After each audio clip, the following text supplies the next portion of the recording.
Daar was 'n aantal belangrike verwikkelinge rakende Sakeliga se litigasie teen die wet op gelyke indiensneming.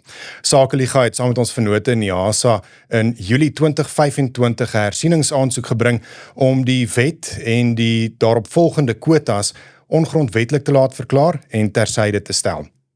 Vandag bespreek ons litigasiestrategie, hierdie jongste verwikkelinge, asook wat besighede kan doen om in die tussentyd ook weerstand te bied en moontlik alternatiewe op te soek terwyl die regstryd steeds voortgaan. Ek gesels met Sakeliga se uitvoerende hoof Piet Leroux oor hierdie sake. Piet, ek dink ons moet begin deur te kyk na 'n kort opsomming van die wet op gelyke indiensneming. Watter tipe beperkings plaas hierdie wet op besighede?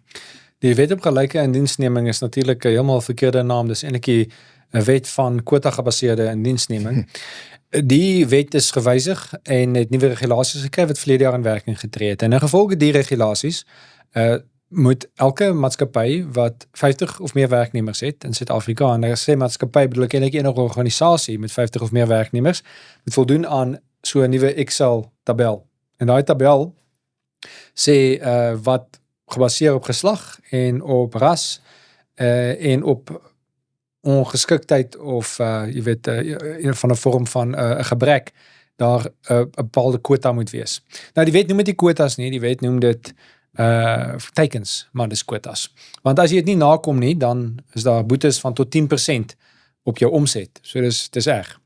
Nou, die wet se hoofdoel, dink ek in praktyk, is eintlik om die teenwoordigheid van wit mans te beperk.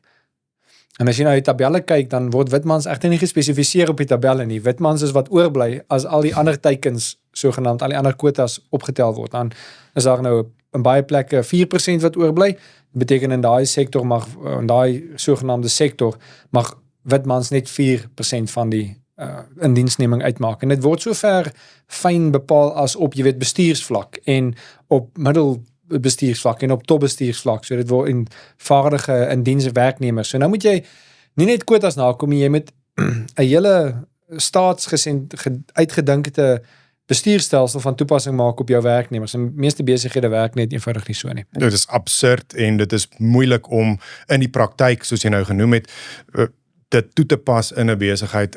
Piet, ek dink is ook net belangrik om te noem, hierdie is nie net vir plaaslike besighede nie, dit is ook internasionale besighede wat nou aan hierdie wet moet aan hierdie wet voldoen, selfs al word hulle dalk in hulle eie land, onder hulle eie wette, verbied om enige sulke tipe rasse, demografiese samestelling van personeel toe te laat. Ja, korrek. Ek dink dis een van die voordele as 'n mens dit uit evalueer uit die oogpunt van die kans om hierdie ding omgekeerd te kry. Een van die redelik dom dinge wat die regering, die voorstanders van hierdie wet gedoen het, was om dit van toepassing te maak op internasionale besighede, ook internasionale organisasies in Suid-Afrika. Wat nou ook en baie van hulle is juist groter as meer as 50 werknemers. Trouwens, in ons litigasie het ons juist 'n eetsverklaring van 'n maatskappy in Duitse besit in Suid-Afrika, wat sê hulle word in ongevolge Duitse wetgewing verbied en in gevolge Suid-Afrikaanse wetgewing verplig om iets te doen. En daardie teenstrydigheid maak dit vir hulle onmoontlik uit regsoogpunt om dit na te kom. Nou die argument strek verder in ons in die hofsaak wat ons voer, doen ons, sê ons dit ook so, maar dis net in praktyk eenvoudig so, wat hier voorgestel word is onmoontlik om na te kom. Dis moontlik potensieel vir sommige besighede, maar tot die mate dat een besigheid hierdie wel nakom, is dit onmoontlik en moeiliker vir 'n ander besigheid om dit na te kom, want die vaardigheidspool in die ekonomie bestaan nie, en ook die ekonomiese patrone hiervoor bestaan nie. So, ja, die implisiete teiken hier is die vermindering van wit mans tot 4% van die werksmag. In die huidige kwotas is dit nog beperk tot 20% in omtrent die helfte van die gevalle, maar die uiteindelike doel is om die rassedemografie en die geslagsdemografie in elke facet van die samelewing te weerspieël. Dis 'n werklike totalitaire impuls. En so hierdie is 'n stap in daai rigting. Maar die absurditeite sal natuurlik 'n effek hê ook op buite wit mans. So kom ons kyk byvoorbeeld net na die geval van vrouens in sommige tipe werke is daar baie meer vrouens as mans. Vat byvoorbeeld die verpleeg in sekere sfere van die mediese omgewing. En nou, gevolge hierdie quotas, moet daar nou meer mans in plek gestel word. Nou, hoe kry jy dit reg? Jy moet dit relatief moeiliker maak vir vrouens om aangestel te word, en jy moet nou op 'n kunsmatige wyse mans as verpleegsters begin aanstel. Die omgekeerde, in die geval van, kom ons kyk na iets soos vraagmotorbestuurders. Nou moet daar skielik vrouens swaarvoertuigbestuurders gemaak word. Nou die realiteit van die werklikheid. Die werklikheid. Ja, mense verloor tred met die werklikheid. Die ouens wat hierdie goed skryf. Die werklikheid is dat mans oorweldigend swaarvoertuigbestuurders is. Vir verskeie redes. En jy kan dit as goed of sleg beskou, of jy kan dit as wenslik of onwenslik beskou. Wat my betref is daar niks fout daarmee dat daar mans oorweldigend swaarvoertuigbestuurders is nie. As dit is hoe die samelewing bot dan tot blom kom of tot gestalte kry, dan is dit soos dit is. Daar's niks inherent fout daarmee nie. Maar die skrywers van hierdie wette en regulasies dink daar's iets fout daarmee. So dis 'n hele sosiale ingenieurswese probleem. Nou moet vrouens skielik swaarvoertuigbestuurders gemaak word. Die slotsom hier is, ons sit met vereistes van die Departement van Landbou van die regering, wat soos ons dit sien onregmatig is. Volgens ons ook onkonstitusioneel is en ten diepste. Ek bedoel nie net eens ongrondwetlik nie. Ek bedoel onkonstitusioneel in die diepste sin van die woord, onbestaanbaar met 'n ordelike samelewing. En dan derdens uiters skadelik is en dan laastens gelukkig onmoontlik is om na te kom. Ja. So die onmoontlikheid hiervan is ek dink nog iets wat in ons voordeel is, want dit beteken vir die eerste keer, nie vir die eerste keer nie, maar tot 'n baie groot mate hier gaan so baie besighede, so baie ondernemings, so baie organisasies dit nie kan nakom nie, dat ons, as jy dit nie nakom nie, jy nie die uitsondering gaan wees nie, maar jy deel van die reël gaan wees. So uit die oogpunt selfs van die sosiale ingenieurs wat hierdie ding opgestel het, was dit 'n bietjie van 'n dom benadering. Want hulle het te ver gegaan, en nou skielik is dit onmoontlik vir so baie entiteite om dit na te kom, dat die teenstand geweldig gaan wees. Ons hersien daardie dom benadering in die howe, en ons is sedert verlede jaar saam met NIASA besig met 'n litigasiestrategie, 'n tweeledige litigasiestrategie. Eerste been is 'n dringende interdik aansoek teen die implementering van hierdie gelyke indiensnemingskwotas, en dan die tweede been is 'n meer omvattende hersieningsaansoek van die hele wet. Ja. Waar trek ons met beide van hierdie bene van ons aansoek, Piet? Ja, albei is verlede jaar in Julie van stapel gestuur. Die dringende deel, ons beskou natuurlik al hierdie as dringend in allemans taal, jou en my taal en die kykers se taal, maar uit die hofoogpunt is sommige goed anders gesien dringend, so daar's die dringende deel vra 'n interim interdik. Dis wat ons wou gehad het. Wat sê tot tyd terwyl hierdie hele wet hersien is, die hersieningsaansoek die langer deel van die hofsaak afgehandel is, kom ons stop net solank sy in werking treding. Die Hooggeregshof hier in Pretoria het 'n ernstige foute begaan verlede jaar en 'n swak uitspraak nie daardie dringende interdik toegestaan nie. Die Hoogste Hof van Appel het sedertdien ook gesê hulle gaan dit nie toestaan nie, en ons is nou sopas in wat ons dink die laaste poging sal wees om 'n dringende interdik te bekom van stapel gestuur, en dit is 'n appel, aansoek om verlof tot appel na die konstitusionele hof toe. Die sal iewers in die komende weke of maande ons sal 'n antwoord daarop kry, en waarskynlik sal dit moontlikhede vir 'n dringende interdik, 'n interim verligting ingevolge die Suid-Afrikaanse regstelsel dan uitput. Dan bly die hersieningsaansoek, die meer lang hofsaak waarmee ons ook tegelykertyd besig is, nog steeds van gang. Die howe het nog geen uitspraak daaroor gelewer nie. Die staat, die Departement van Arbeid vertraag hierdie aangeleentheid deur nie hulle dokumente te openbaar soos hulle moet nie. Ons plaas tans druk op hulle. Ons het reeds tussentydse hofbevele met koste teen hulle gekry om dokumente te produseer, wat ons dan nou sal gebruik om die irrasionaliteit van wat hulle doen en die onregmatigheid en die onkonstitusionaliteit aan te toon. Dit sal later vanjaar eers aangehoor word. So ons sit hier met twee gelyklopende strome, 'n dringende stroom en 'n nie dringende hersieningsaansoek. Die dringende stroom het teespoed gekry sover. Ons is besig om dit uit te put, en die nie dringende deel is nog goed aan die gang. Ek moet net hier byvoeg, ons dink ingevolge die Suid-Afrikaanse reg behoort sowel ons dringende interim interdik as ons hersieningsaansoek te slaag.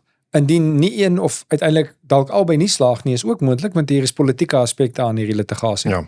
Dan geskou ons nie die saak is afgehandel nie. Sowel ons as NIASA het reeds gesê, ons sal nie rus tot tyd en wyl hierdie omgekeer is nie. Is dit nou via die parlement, is dit nou via die hof, is dit nou via internasionale druk, is dit nou omdat dit in praktyk onimplementeerbaar gemaak geword het en dit net de facto soos die tolstelsel nooit geïmplementeer is nie.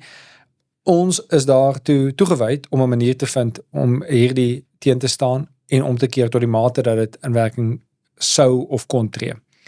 En dis belangrik want daar's twee moontlikhede hier. Die een is ons het 'n florerende samelewing waar ons te midde van ander probleme wel die materiële basis het uit die ekonomie wat hulpbronne produseer sodat ons 'n florerende samelewing kan hê en die ekonomie bly in stand. Die ander pad is hierdie ene waar besighede gedwing word om hierdie absurde goed te probeer nakom. En tot die mate dat dit nagekom word, doen dit afbreek aan die eerste moontlikheid. So hierdie twee goed is nie mede bestaanbaar nie. Ons kan nie 'n florerende samelewing hê en hierdie kwotas in werking hê nie. So dit is 'n eksistensiële aangeleentheid en ons gaan nie rus totdat ons die bedreiging omgekeer het nie. Nou hierdie kan nog jare neem, Piet, en ons weet ook in die howe vat dinge redelik lank, gegee ook die feit dat daar vertragingstaktiek wat lyk soos vertragingstaktiek toegepas word deur die departement, deur die regering om aan ons inligting te verskaf wat verskaf moet word. Gaan hierdie nog lank neem en gaan die litigasieproses nog lank neem. Die vraag is dan, wat doen besighede in die tussentyd, terwyl daar nog gewag word vir 'n uitspraak van die howe? Hoe hanteer mens hierdie rassekwotas? Ja, ek dink daar's twee maniere hoe jy dit kan benader. Die een is om, en sommige mense gaan vir jou dit aanbeveel, sommige konsultante, as jy vir hulle gaan vra, wat moet jy doen? Dan gaan vir jou sê, jy weet, kom alles na. Skryf sogenaamde diensbillikheid, employment equity planne in, wat sê, jy gaan al hierdie teikens nakom. En hulle gaan sê, jy het nie 'n keuse nie. En sommige mense sou destyds vir jou daai advies gegee het oor e-tol ook. Ja, en dan sou jy 'n groot klomp geld betaal het en uiteindelik nie dit kon terugkry nie en dit sou nie 'n goeie plan gewees het nie. Kom ons noem dit die proses van maksimum vrywillige nakoming. Die ander benadering is die een wat die volle prentjie in ag neem. Wat sê, is nog nie uitspraak gelewer in die howe oor alle aspekte nie. Wat sê, dis prakties onmoontlik om sommige van hierdie goed na te kom. Wat sê, daar's etiese en morele probleme hiermee. Wat sê, wat gaan die implikasies wees op my huidige werknemers se moraal, ons produktiwiteit, die aard van my besigheid, van my organisasie as ek hierdie begin doen. Wat vra, hoe lyk 'n samelewing wat hierdie doen? Nie net buite my maatskappy nie. Wat is almal hierdie doen volgens wat daai maksimum nakomingskonsultante aanbeveel? Hoe gaan die samelewing uiteindelik lyk?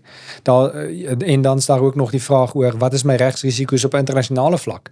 As ek internasionale belange of aandeelhouers het of ek wil internasionaal uitvoer of internasionaal dienste lewer en daar word agtergekom dat ek hier in Suid-Afrika is my besigheid besig om my organisasie besig om rassekwotas na te kom wat absurd is in baie dele van die wêreld en in sommige dele verbied word van die wêreld. Ek dink die groter prentjie benadering is een wat ons noem maksimum aangewese nie samewerking.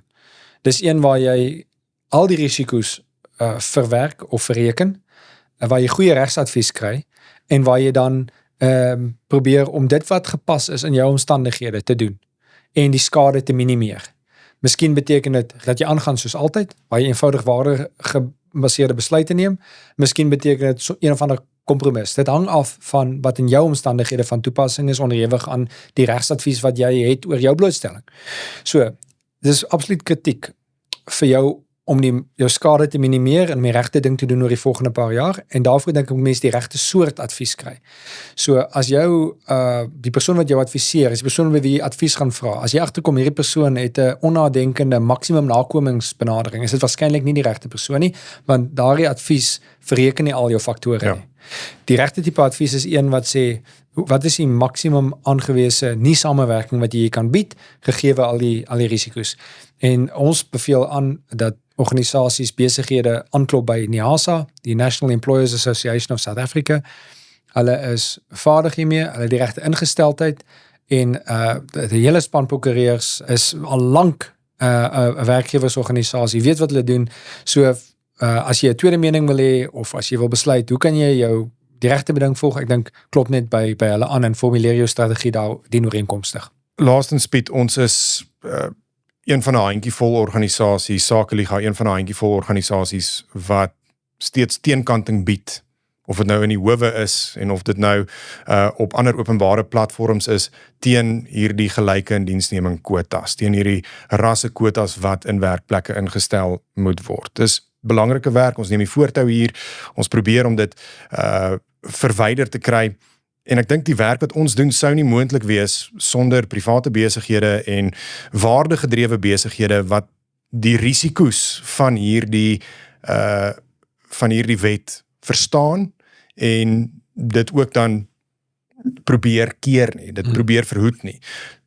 Daardie besighede kan in baie gevalle nie hulle hand opsteek en sê, ons is gekant hierteen nie. Dit is vir hulle eintlik 'n groot risiko om dit te doen. Maar tog is dit belangrik dat daardie mense ook organisasies steun wat wel dit kan doen, so Sakeliga. Ja, ek is regtig bemoedig die afgelope maande en jare by Sakeliga met die ondersteuning wat ons kry. Hier is 'n ander gees wat aan die posvat is in die land, of dit nou is van die teenstand teen BEE. Weet 10 jaar gelede was dit baie moeilik om teen BEE te praat. Vandag is dit algemeen, almal weet dit werk nie, almal weet dit is skadelik. Almal weet dis nie aanvaarbaar nie. En jy weet, party sal dit so stel en party sal dit so stel, maar inherent is hier 'n opbloei van 'n besef onder sakelei dat die grondslag, die fondasie waarop hierdie ekonomie en samelewing staan is aan die skit.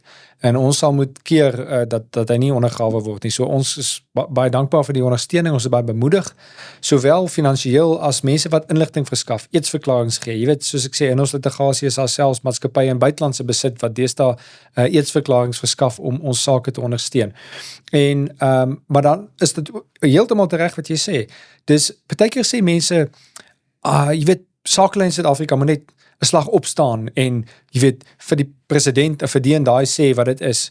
Maar ek weet nie of dit altyd sulke goeie advies is nie. Ek is nie teen nie. Sommige sakelei kan dit bekostig. Hulle is sterk genoeg, dis in hulle aard, of hulle het die talent, of hulle maatskappye is so gestruktureer dat hulle beskerm is. Maar ander is weer baie blootgestel. En daar's iets te sê vir skoenmaker, hou jy by jou lees, fokus op kernbesigheid. En ek dink dis waar hierdie goeie sinergie vandaan kom. Ons by Sakeliga, dis ons fokus, 'n gunstige sakeomgewing. Ons bou die patrone op, ons bou die werksmag op, ons bou die produksiekapasiteit op om dit as uitset te hê. En ek is baie dankbaar vir die ondersteuning wat ons daarvoor geniet en ek sien baie uit na die werk wat ons gaan doen in die komende paar jaar.